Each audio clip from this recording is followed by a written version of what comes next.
Hello दोस्तों, मैं हूं आपका होस्ट जस्ट फॉर कोड। दोस्तों, आ गया हूं आप लोग के लिए अमेजिंग पार्ट लेकर के, अमेजिंग वीडियो लेकर के रिएक्ट जेएस डेवलपमेंट का।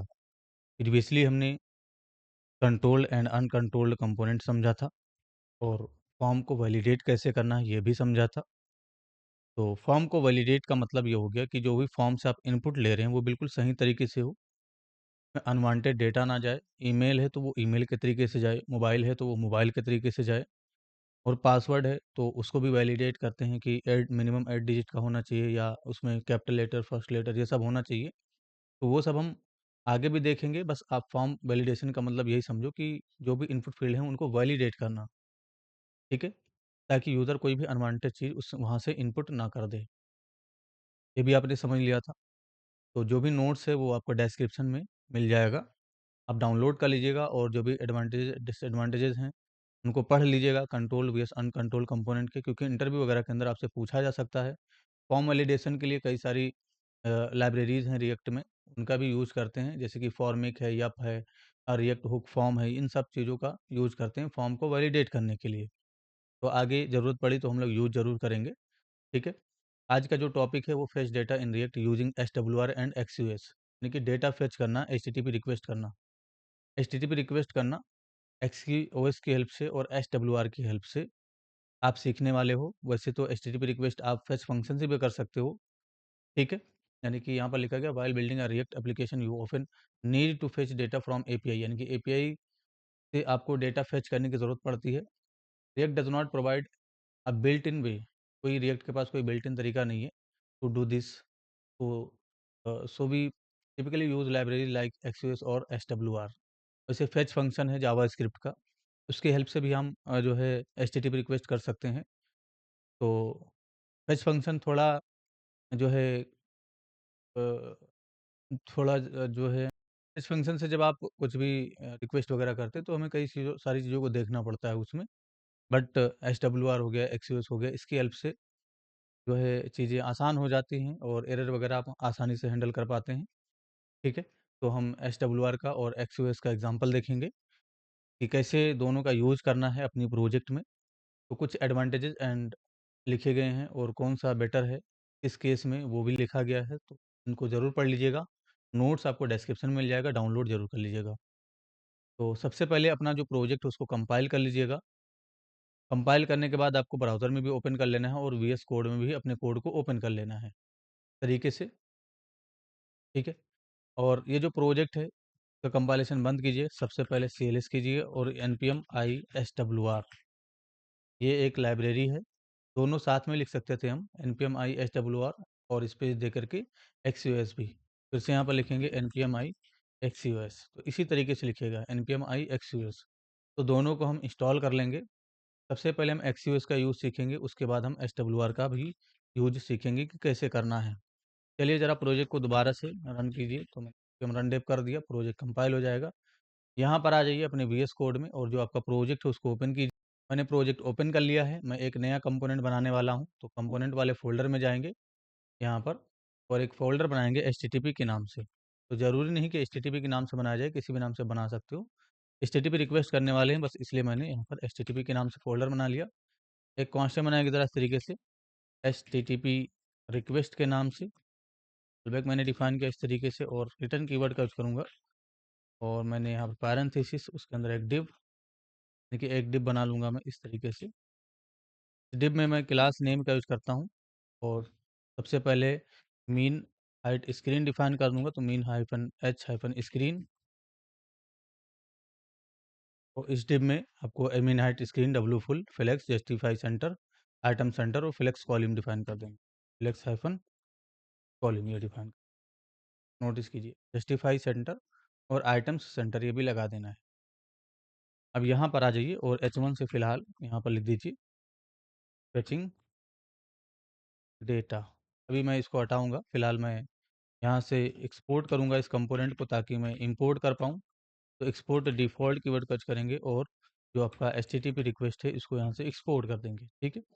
इतना करने के बाद आपको यहाँ app.jsx में आ जाना है और एक राउट बनाना है एचटीटीपी के नाम से। तो ज़रूरी नहीं एचटीटीपी के नाम से बनाया जाए, किसी भी नाम से बना सकते हो, तो मैंने एचटीटीपी के नाम से बनाया, ठीक है? और यहाँ पर मैं जो हमारा एचटीटीपी वाला कंपोनेंट है, एचटीटीपी रिक्वेस्ट वाला, उसको इंपोर्ट कर दूँगा। ठीक है, मैंने इंपोर्ट कर दिया यहाँ पर और यहाँ एलिमेंट का वैल्यू बना दिया। अब जब आप एचटीटीपी को खोलेंगे यहाँ पर, तो आपको आपका जो एप्लीकेशन ये देखिए फेचिंग डेटा लिख के आ गया। ठीक है, इसका बैकग्राउंड कलर चेंज कर देंगे, तो यहाँ पर आ जाइए और बीजी हाइफन सिलेक्ट हाइफन 400 डिफाइन कर दीजिए। सिलेक्ट कलर होता है, ये देखिए कुछ इस तरीके से दिखेगा। ये कलर नहीं देंगे, हम यहाँ पर इंडिगो कलर देंगे। इंडिगो डिफाइन कर दिया, नोटिस कीजिए। ठीक है, ये हो गया फेचिंग डेटा। इसको वाइट कलर कर दें, ज़्यादा अच्छा रहेगा, और इसको 500 कर देंगे। जो भी टेक्स्ट होगा इसमें वो वाइट होना चाहिए, तो टेक्स्ट हाइफन वाइट डिफाइन कर दीजिए। इसके अंदर जो भी टेक्स्ट है वो वाइट दिखेगा, और टेक्स्ट थोड़ा बोल्ड होना चाहिए, फ़ॉन्ट थोड़ा उसका बड़ा होना चाहिए, तो टेक्स्ट हाइफन 2 एक्सएल होना चाहिए सभी टेक्स्ट, और फ़ॉन्ट हाइफन बोल्ड होना चाहिए, तो ये भी डिफाइन कीजिएगा डिव में ही। ये देखिए थोड़ा बड़ा दिखेगा, परफेक्ट। अब हमें एचटीटीपी रिक्वेस्ट करना है, तो एचटीटीपी रिक्वेस्ट किससे करेंगे आप? आपके पास कोई एपीआई होना चाहिए, तो एपीआई जेसन प्लेस होल्डर का यूज़ करने वाले हैं हम, तो यहाँ पर आप सर्च कर लीजिएगा Jason place holder, text define कर देंगे। तो यहाँ पर क्लिक कीजिएगा जेसन प्लेस होल्डर, और नीचे की तरफ जाएंगे तो आपको दिख जाएगा यूजर्स, इस पे क्लिक कीजिएगा। ठीक है, और ये जो आपको यूआरएल दिखा है इसको कॉपी कीजिए, और ये जो जो हमारा यूआरएल ऊपर की तरफ दिखा इसको कॉपी कर लीजिएगा। कॉपी करने के बाद आप यहाँ ऊपर की तरफ अपने ही इसी पेज में कमेंट करके रख सकते हो। ये हमारा एपीआई हो गया, ये यूआरएल है, यहाँ से लेकर के यहाँ तक ज़रूरत पड़ेगी तो हम इसको यूज करेंगे। आप चाहें तो देख करके भी ये चीज़ लिख सकते हो। अब कंपोनेंट लोड होने के बाद हमें रिक्वेस्ट करना है, तो इसीलिए हमें क्या करना पड़ेगा, इंपोर्ट कीवर्ड का करना है, और सबसे पहले यूज इफेक्ट को इंपोर्ट कर लेना है, और यूज स्टेट को भी इंपोर्ट करना है, क्योंकि हमें कुछ स्टेट भी बनाना है। उसके बाद जिससे हमें रिक्वेस्ट करना है, तो एक्सीओएस का यूज़ करने वाले हम रिक्वेस्ट करने के लिए, तो इंपोर्ट एक्सीओएस फ्रॉम एक्सीओएस, इसको आपको इंपोर्ट कर लेना है। ठीक है, तो पहले हम एक्सीओएस से रिक्वेस्ट करना सीखेंगे, उसके बाद हम एसडब्ल्यूआर का भी यूज करेंगे। अब यहाँ पर आ जाइए, तो पेज लोड होने के बाद रिक्वेस्ट होना चाहिए, इसलिए हम यूज इफेक्ट का यूज़ करेंगे, यानी कि यूज इफेक्ट के अंदर सारा काम करेंगे। तो यूज इफेक्ट का डिफिनीशन कीजिएगा इस तरीके से, और जो डिपेंडेंसी एरे है उसको एम्प्टी रखेंगे फिलहाल, और यहाँ पर काम करेंगे। इसमें काम करने से पहले ऊपर की तरफ 2 स्टेट बनाइए ज़रा इस तरीके से, तो एक कांस्टेंट बनाएंगे ज़रा इस तरीके से हम, यूज़र के नाम से और कॉमा सेट यूज़र, या आप डेटा के नाम से और सेट डेटा के नाम से भी बना सकते हो, तो ज़रूरी नहीं कि आप यूज़र के नाम से बनाएं।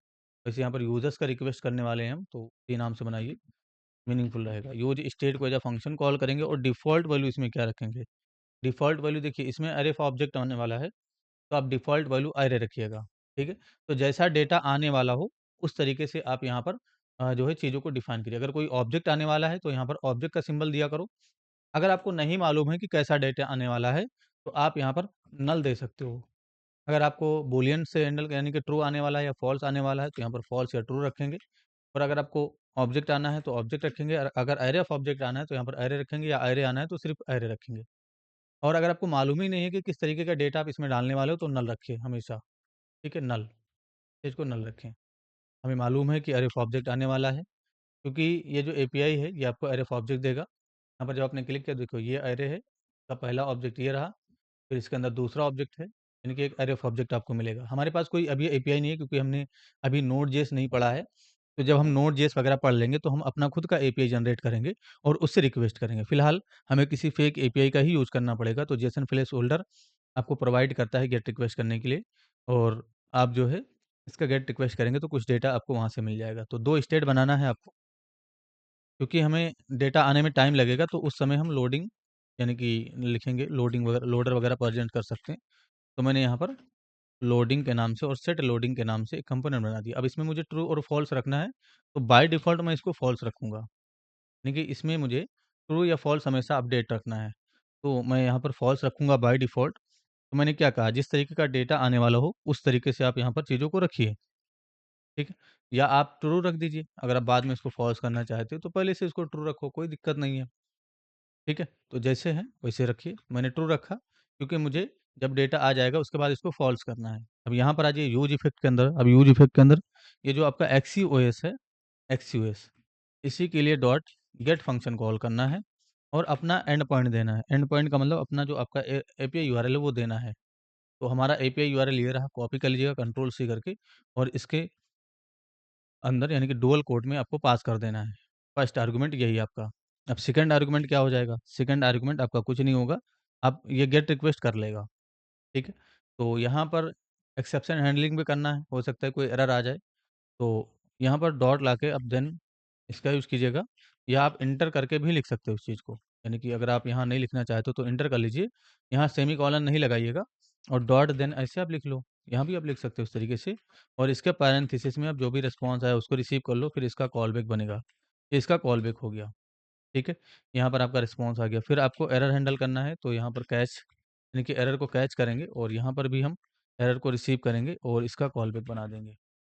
तो देन और कैच की हेल्प से अभी हम हैंडल कर रहे हैं। हम ट्राई और कैच ब्लॉक के अंदर भी इस चीज़ को हैंडल करेंगे, डोंट वरी। तो देन के अंदर जो है हमें क्या करना है, जब रिस्पॉन्स आ जाएगा तो जो हमारा, यानी कि जो हमारा लोडिंग है उसको हम फॉल्स कर देंगे। तो सेट लोडिंग ऐसे आपको यहाँ पर फॉल्स कर देना है, ठीक है? और जो डेटा आया है उसको यहाँ अपडेट करना है यहाँ पर। तो रिस्पॉन्स के अंदर से डेटा प्रॉपर्टी जब आप रीड करेंगे, आप चाहें तो कंसोल करके इस चीज़ को देख सकते हो। तो console dot log response define कीजिएगा और टर्मिनेट कर दीजिए, और यहाँ पर आप कंसोल डॉट लॉग कच कीजिए और एरर को भी डिफाइन कीजिए। तो मैंने यहाँ पर लिखा फेचिंग एरर, ऐसे ही मैं मैसेज डिफाइन कर देता हूँ। तो मैं फेचिंग एरर डिफाइन कर दिया और यहाँ पर आपको एरर को प्रिंट कर देना, जो भी आया है एरर वो, ठीक है? और मैंने रिस्पॉन्स जो आया उसको कंसोल कर दिया है, सेट लोडिंग को फॉल्स कर दिया है। अब आपको ज़रा यहाँ पर जाना है, पेज लोड होते ही आपको यहाँ रिस्पॉन्स मिल जाएगा। तो आइएगा, अपना जो प्रोजेक्ट है एक बार रिफ्रेश कर लीजिएगा इस तरीके से।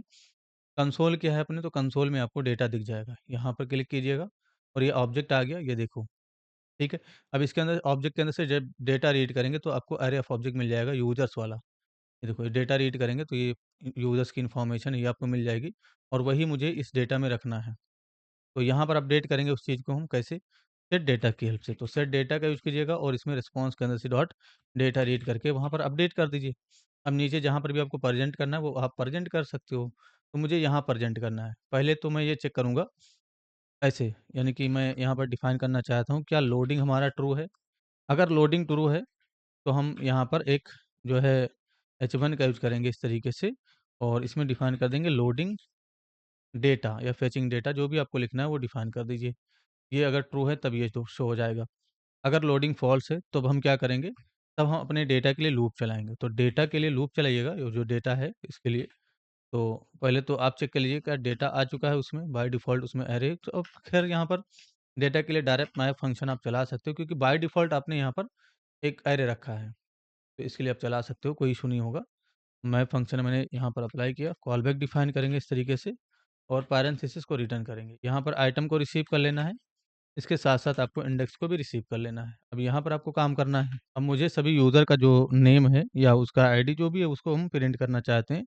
तो क्या करेंगे, h1 का ही यूज़ कर लीजिए इस तरीके से, यानी कि h1 को स्टार्ट कर लेंगे, क्लोज़ कर लेंगे और यहाँ पर हम लिख देंगे आइटम डॉट नेम। और यूनिक बनाने के लिए अभी देखिए आइटम डॉट नेम लिखा हमने, तो जब डेटा आ जाएगा तो सारा डेटा यहाँ पर ये देखो, है ना? इस तरीके से आ गया।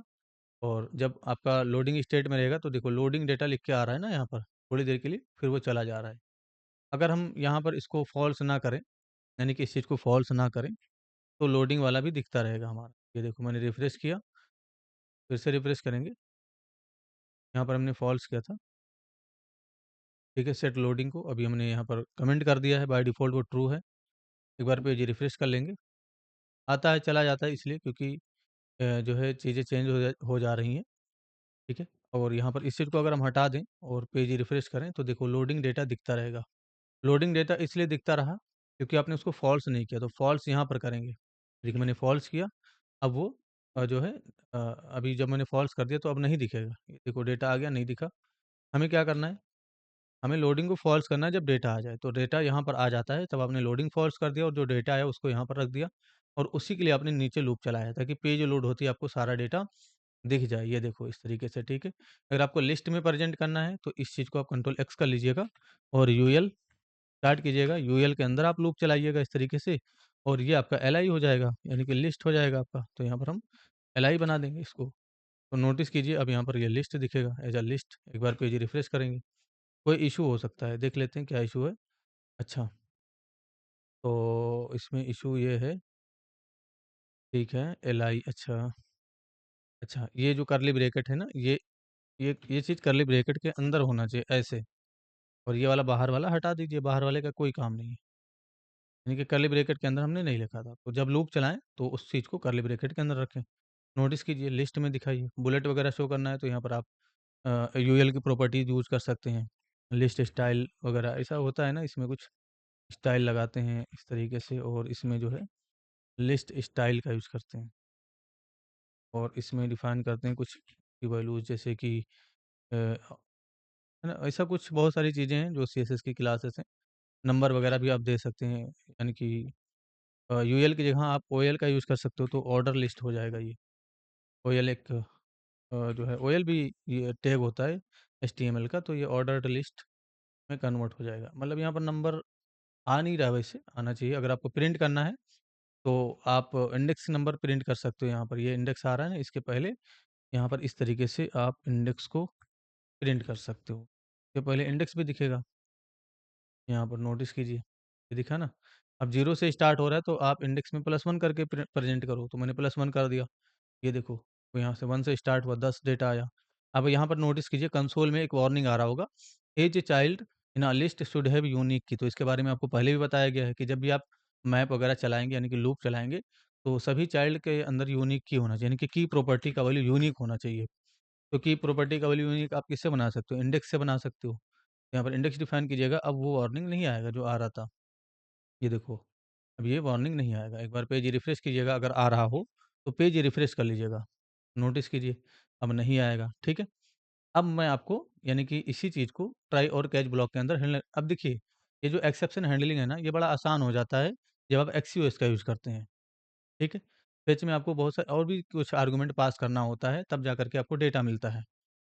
ठीक है? और ये इस तरीके से आपको डायरेक्ट डेटा नहीं मिल जाता, फिर आपको उसके लिए जेसन फंक्शन वगैरह कॉल करना पड़ता है, फेच की हेल्प से जब आप रिक्वेस्ट करते हैं। वैसे मैं फेच की हेल्प से भी आपको बता दूँगा, कोई दिक्कत नहीं है।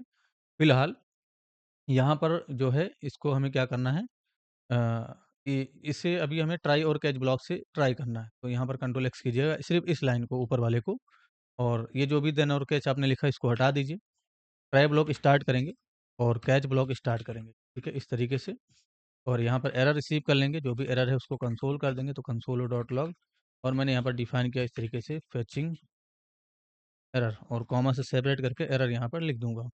अब ट्राई ब्लॉक के अंदर यहाँ पर हम पेस्ट करेंगे, और जो भी रिस्पॉन्स आया उसको किसी वेरिएबल के अंदर रख लेंगे, तो लेट रिस्पॉन्स, और अवेट कीवर्ड का यहाँ यूज़ करना होगा। अब नोटिस कीजिए, यहाँ पर आप अवेट कीवर्ड का यूज़ कर रहे हो, तो इस फंक्शन के डेफिनिशन से पहले असिंक कीवर्ड लगना चाहिए, लेकिन यहाँ पर आप असिंक नहीं लगा सकते। यूज़ इफेक्ट का जो मेन फंक्शन होता है, यानी कि ये जो कॉल बैक होता है, उसमें आप असिंक नहीं लगा सकते, एरर आएगा। देखिए, मैंने रिफ्रेश किया, और यहाँ यूज़ इफेक्ट में आप असिंक लगाएँगे तो एरर आएगा, ठीक है? ये देखिए, इस तरीके का एरर आएगा, use effect must not return anything beside a function which is used for cleanup. तो इस तरीके का आपको वार्निंग देखने को मिलेगा। तो कभी भी यहाँ असिंक नहीं लगाएँगे, जब भी आपको अवेट लगाना है, तो बिल्कुल बेशक आप लगाइए अवेट, कोई दिक्कत नहीं है, अवेट लगाइए। लेकिन आप यहाँ पर एक फंक्शन का डेफिनिशन कीजिए, तो एक कांस्टेंट बनाएँगे दोबारा से, फेच डेटा के नाम से, किसी भी नाम से बना सकते हो, और यहाँ आप असिंक लगाओ इस तरीके से, और इसका जो कॉल बैक होगा उसमें आप रिक्वेस्ट करो इस तरीके से। अब ये फेच डेटा फंक्शन आपको पेज लोड होते ही यहाँ पर कॉल कर देना है, ऐसे, यानी कि इस फंक्शन से बाहर निकलेंगे और कॉल कर देंगे। अब जो भी रिस्पॉन्स आया वो इसमें है, तो सबसे पहले आपको क्या करना है, यहाँ पर जब रिस्पॉन्स आ जाएगा तो सेट लोडिंग को क्या कर देना है, फॉल्स कर देना है, ताकि लोडर ना दिखे। अब आपको क्या करना है अगला, सेट डेटा की हेल्प से उसमें डेटा अपडेट करना है, तो फिर से रिस्पॉन्स के अंदर से डॉट डेटा अपडेट कर दीजिए, ठीक है? तो इस तरीके से भी आपको डेटा मिल जाएगा, बहुत आसान है, ये आपका एपीआई यूआरएल हो गया। और एक्सक्यूएस की हेल्प से सिर्फ गेट रिक्वेस्ट ही नहीं करते हैं, पोस्ट भी करते हैं, पुट भी करते हैं, डिलीट भी करते हैं। तो वो जब हम अपना एपीआई वगैरह बना लेंगे, तब हम ये सब भी करके देखेंगे। नोटिस कीजिए, लोडिंग डेटा आ रहा है, एक बार पेज रिफ्रेश करेंगे, तो हमारा जे डेटा है वो आ गया। अब ये लोडिंग डेटा जो दिख रहा है, ये फॉल्स होना चाहिए रिस्पॉन्स आने के बाद। तो सेट डेटा हमने फॉल्स कर दिया, हमें फॉल्स करना था सेट लोडिंग को। तो सेट लोडिंग को फॉल्स कीजिएगा। नोटिस कीजिए, अब जो लोडिंग है, एक बार पेज रिफ्रेश कीजिएगा, पहले तो लोडिंग दिखा, फिर वो चला गया, ठीक है? एक बार पेज रिफ्रेश करेंगे, वहाँ पर लोडिंग दिखा, फिर वो चला गया। उसका कलर मैं थोड़ा चेंज करता हूँ, ताकि आपको पता चले कि लोडिंग दिख रहा है सच में। क्लास नेम का यूज़ करेंगे, क्लास नेम, और मैंने बीजी हाइफ़न रेड हाइफ़न 500 डिफ़ाइन किया इस तरीके से, और पी हाइफ़न 4 डिफ़ाइन कर दिया, पैडिंग 4। नोटिस कीजिए, जब मैं रिफ्रेश करूँगा तो बैकग्राउंड कलर रेड, और ये देखिए लोडिंग डेटा दिखा ना? अब ये डेटा आ गया। तो इस तरीके से भी आप डेटा फेच कर सकते हो एक्सक्यूएस की हेल्प से। अच्छा, ये जो फंक्शन का डेफिनिशन है, ज़रूरी नहीं कि आप यहाँ पर करो, ऐसा ज़रूरी नहीं है। यहाँ पर आप इसको कॉल कर लो और इसका डेफिनिशन आप नीचे कर दो या ऊपर कर दो, कहीं भी कर दो, ऊपर कर दो, कोई दिक्कत नहीं। तो अभी भी आपका ये वैसे ही काम करेगा। तो बड़ा फंक्शन का डेफिनिशन यूज़ इफ़ेक्ट के अंदर नहीं करते हैं, ठीक है? अगर कोई बड़ा फंक्शन है तो उसका डेफिनिशन बाहर करते हैं, बस उसको यहाँ कॉल करते हैं। ज़रूरत है कॉल करने की तो नोटिस कीजिए, यहाँ लोडिंग डेटा दिखा, फिर ये सारा डेटा आ गया, ठीक है? तो अब यही चीज़ आप जो है अ, एसडब्ल्यूआर की हेल्प से कैसे करेंगे? एसडब्ल्यूआर से इसी चीज़ को करना और ज़्यादा आसान हो जाता है। आपको स्टेट वगैरह नहीं बनाना पड़ेगा। ये जो स्टेट वगैरह आप बना रहे हैं, ये सब बनाने की आवश्यकता नहीं है। अभी मैंने आपको सिर्फ़ डेटा फेच करना बताया है। मैं आपको डेटा पोस्ट करना यानी कि डेटा इंसर्ट करना, डिलीट करना, अपडेट करना, सब कुछ बताऊँगा जब हम हमारा एपीआई हो जाएगा हमारे पास। यानी कि जब हम अपना खुद का एपीआई बना लेंगे, तो सारी चीज़ों का मैं बढ़िया से यूज़ आपको बताऊँगा। फिलहाल आपको एक्सक्यूएस के लिए इतना ही समझना है, ठीक है? कि कैसे यूज़ करना है। एक्सक्यूएस के अंदर से गेट फंक्शन, एक्सक्यूएस के अंदर से post function, put function, delete function, ये सारे फंक्शन कॉल होते हैं। तो अभी हमारे पास कोई एपीआई नहीं है। हम आगे उस चीज़ को भी देखेंगे कि कैसे गेट फंक्शन, कैसे पुट फंक्शन, कैसे डिलीट फंक्शन कॉल करना है। जब आप एक्सक्यूएस से जो है चीज़ों को हैंडल करते हैं, तो आपको एक्सेप्शन हैंडलिंग करना पड़ता है फेच करने के लिए। हमने एक्सेप्शन हैंडल किया ताकि कोई एरर हो तो वो वहाँ पता चल जाए, ठीक है? लेकिन जब आप एसडब्ल्यूआर से करेंगे तो आपको ये सब करने की ज़रूरत नहीं है। देखो, ये सब मैंने हटा दिया इस तरीके से, हटा दीजिए। ये सब करने की ज़रूरत नहीं है, यूज़ इफ़ेक्ट का भी यूज़ नहीं होगा और ये सब भी हटा दीजिए, कोई स्टेट वगैरह नहीं बनेगा, है ना? एसडब्ल्यूआर से जब आप जो है चीज़ों को रिक्वेस्ट करेंगे और एसडब्ल्यूआर बड़ी काम की चीज़ है। जब आप चाहते हो कि लाइव चीज़ें यहाँ पर चेंजेस होती रहें, जैसे-जैसे आप ऐड कर रहे हो, तो वहाँ पर एसडब्ल्यूआर आपके काम में आएगा क्योंकि जो एसडब्ल्यूआर है ना, वो सॉकेट बेस्ड कनेक्शन एस्टेब्लिश करता है। सॉकेट बेस्ड कनेक्शन का मतलब ये हुआ कि लाइव चीज़ें रिफ्लेक्ट करता रहता है। जैसे कुछ भी चेंजेस हुआ वेबसाइट में, तो वो तुरंत फेच करके लाके शो कर देगा, ठीक है? और आप ये भी डिफाइन कर सकते हो एसडब्ल्यूआर में कि आपका जो रिक्वेस्ट है, वो थोड़ी-थोड़ी देर बाद होना चाहिए, ऑटोमैटिकली होना चाहिए। या कितनी देर बाद होना चाहिए या रोक भी सकते हो उस चीज़ को, ऐसा फीचर एक्सक्यूएस में नहीं है। फेच के मामले में, यानी कि डेटा फेच करने के मामले में। वैसे तो एक्सक्यूएस का ही सहारा लेगा एसडब्ल्यूआर भी। कैसे लेगा वो आपको अभी समझ में आ जाएगा। फिलहाल आपको क्या करना है, एक्सक्यूएस को और इम्पोर्ट करना है एसडब्ल्यूआर को। तो इम्पोर्ट एसडब्ल्यूआर और फ्रॉम एसडब्ल्यूआर डिफाइन कीजिएगा इस तरीके से, ठीक है? फ्रॉम एसडब्ल्यूआर हमने इम्पोर्ट किया है ऑलरेडी। तो आप यहाँ पर कोई भी नाम दे सकते हो, यहाँ पर भी कोई भी नाम दे सकते हो, बस फ्रॉम एक्सयूएस और नाम आप यहाँ पर कुछ भी रख सकते हो, ज़रूरी नहीं कि एक्सयूएस रखा जाए, कुछ भी रखा जा सकता है जो है नाम, ठीक है? नोटिस कीजिए आपने यहाँ पर डेटा वगैरह का यूज़ किया है, फिलहाल इन चीज़ों को अभी कमेंट कीजिए, जो लोडिंग वगैरह ये सब कमेंट कर दीजिए, अभी हम थोड़ी देर में इसको फिर से शो करेंगे और यहाँ डेटा फेच करना मैं बताता हूँ। पहले तो जब आपको एसडब्ल्यूआर से करना होगा तो क्या करेंगे, कांस्टेंट बनाएँगे और डीस्ट्रक्चर करेंगे 2 चीज़ को, डेटा को और एरर को। ये हमेशा याद रहे कि डीस्ट्रक्चर करना है आपको डेटा को और एरर को और इसके सामने आपका जो एसडब्ल्यूआर है, उस फंक्शन को कॉल करना है। अब इस फंक्शन में 2 आर्गुमेंट आपको देना होता है। एक तो आपका ये कॉल बैक हो जाएगा, ये कॉल बैक तरीके से कॉपी कीजिएगा और यहाँ पेस्ट कीजिएगा सिंगल कोट या डुअल कोट के अंदर। मतलब इस फ़ंक्शन में आपको पहला आपको एंड पॉइंट देना अपना, आपका एपीआई यूआरएल और दूसरा आपका एक फ़ंक्शन हो जाएगा। इस तरीके से फेचर के नाम से या ज़रूरी नहीं कि फेचर के नाम से, आप किसी भी नाम से फ़ंक्शन का डेफ़िनिशन कर सकते हो। ऐसा ज़रूरी नहीं कि फेचर ही बनाया जाए, नाम आप कुछ भी दे सकते हो। 2 आर्गुमेंट देना है और थर्ड आर्गुमेंट आपका एक ऑब्जेक्ट होता है इस तरीके से और इसके अंदर रिफ्रेश इंटरवल वगैरह ये सब सेट करते हैं। ठीक है, अब ये सब चीज़ें क्या हैं, जब हम अपना खुद का एपीआई वगैरह बनाएँगे, तब आपको आसानी से चीज़ें समझ में आएँगी कि इन सब चीज़ों का यूज़ कब करना है, क्यों करना है, कैसे करना है।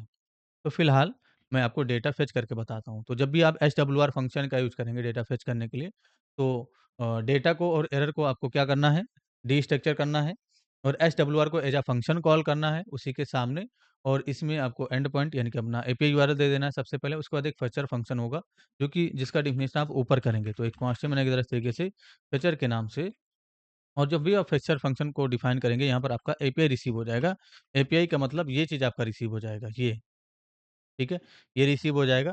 अब आपको क्या करना है, यहाँ पर एक्सक्यूएस को एज़ अ फंक्शन कॉल करना है, उसके गेट फंक्शन यानी कि एक्सक्यूएस के अंदर से गेट फंक्शन कॉल करना है और जो एपीआई वो उसको दे देना है। तो यहाँ पर हम एक्सक्यूएस को फिर से डिफाइन करेंगे इस तरीके से और डॉट गेट फंक्शन और अपना एपीआई दे देंगे, ठीक है? अब जो भी रिस्पॉन्स आया है, उसके लिए हम थोड़ा वेट करेंगे यहाँ पर, तो अवेट कीवर्ड लगाइएगा और यहाँ पर आप कांस्टेंट बनाएँगे ज़रा इस तरीके से रिस्पॉन्स के नाम से और यहाँ पर आप ऑसिंग कीवर्ड लगा दीजिए अगर आप अवेट का यूज़ कर रहे हैं। अब इसी रिस्पॉन्स को आपको यहाँ से रिटर्न कर देना है, तो रिटर्न कर दीजिएगा रिस्पॉन्स के अंदर से डॉट डेटा को, रिस्पॉन्स डॉट डेटा इस तरीके से रिटर्न कर दीजिएगा। तो जो आपका एरे है ना वो रिटर्न हो जाएगा, वो कहाँ जाएगा? इसमें आ जाएगा। अब इसमें अगर आ चुका है तो इसी के लिए आप नीचे लूप चलाइए। ये आप अनकमेंट कर दीजिए इस तरीके से, ठीक है? अच्छा, अगर आपको लोडर प्रेज़ेंट करना है डेटा आने से पहले, तो आप क्या कर सकते हो, स्टेट बना सकते हो। और अगर आप स्टेट नहीं बनाना चाहते हो तो यहाँ पर यानी कि जो आपने एरर डिस्ट्रक्चर किया इसी के बगल में इज लोडिंग को भी आप डिस्ट्रक्चर कर सकते हो इस तरीके से, और इज लोडिंग को आप यहाँ चेक कर लीजिए, ठीक है? तो इज लोडिंग ही आपको डिस्ट्रक्चर करना है, ठीक है? तो अब डेटा फेच होने से पहले लोडिंग डेटा दिखेगा, उसके बाद डेटा आ गया, तो इस डेटा के लिए लूप चलेगा और सारा डेटा आपका दिख जाएगा। नोटिस कीजिए, अब यहाँ पर रिफ्रेश करेंगे तो डेटा दिखना चाहिए हमें, कुछ इशू हो सकता है, कंसोल में जाएँगे, देखते हैं क्या है, ठीक है? और यहाँ पर एरर में can not read the properties of undefined reading map. अच्छा, अब ये जो डेटा आया है इसके लिए बता रहा है कि मैप, अच्छा डायरेक्टली आप डेटा नहीं पास कर सकते क्योंकि थोड़ी देर के लिए अगर आप इसको कंसोल करेंगे ना, यहाँ पर देखो कंसोल डॉट लॉग कर लो, तीनों को कंसोल कर लो।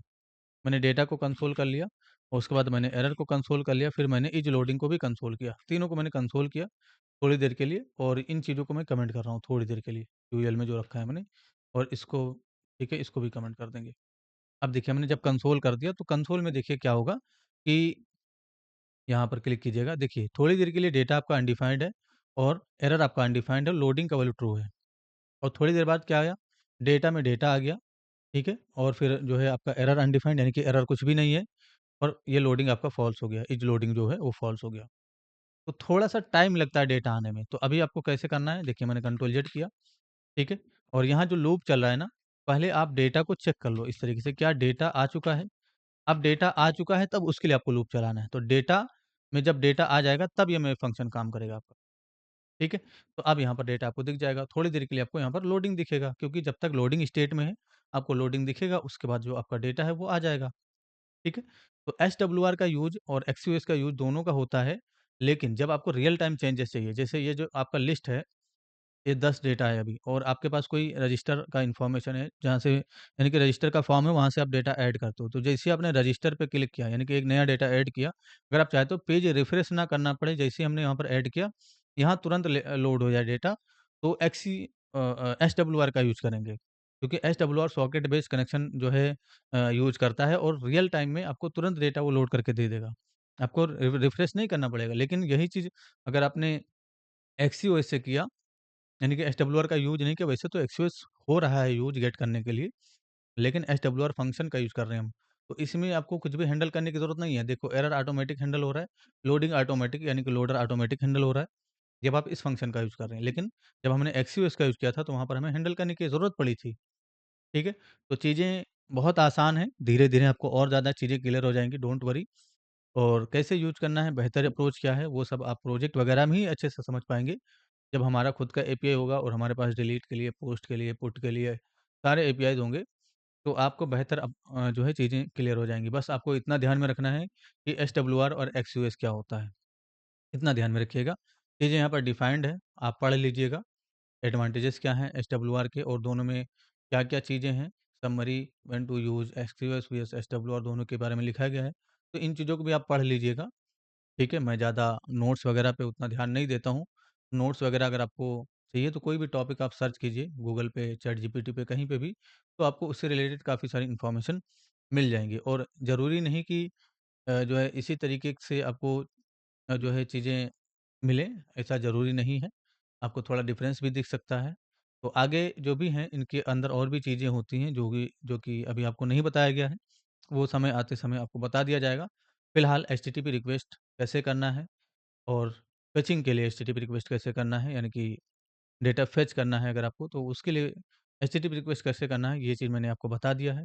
2 तरीके मैंने बताए, एक तो आपका एसडब्ल्यूआर और आपका एक्सयूएस। एसडब्ल्यूआर फंक्शन जब आप कॉल करें तब भी आपका एक्सयूएस यूज़ हो रहा है यहाँ पर। देखो फेचर जो फंक्शन है, ये आपका एक्सयूएस का यूज़ कर रहा है, ठीक है? तो एक्सयूएस का यूज़ होगा, लेकिन ये चीज़ रियल टाइम के लिए बहुत ही कमाल की चीज़ है। ये चीज़ आपको आगे समझ में आ जाएगा, ठीक है? और इसमें एरर वगैरह आपको हैंडल नहीं करना पड़ता है, ऑटोमेटिक सब कुछ हैंडल हो जाता है। तो ये सारी बेनिफिट्स हैं, ठीक है? तो धीरे-धीरे चीज़ें क्लियर होंगी। आई होप चीज़ें क्लियर होंगी। किसी भी तरह का इश्यू है ज़रूर पूछिए, आपकी हेल्प कर दी जाएगी। Thanks for enjoying the education of just for code. See you soon. जय हिंद, जय भारत।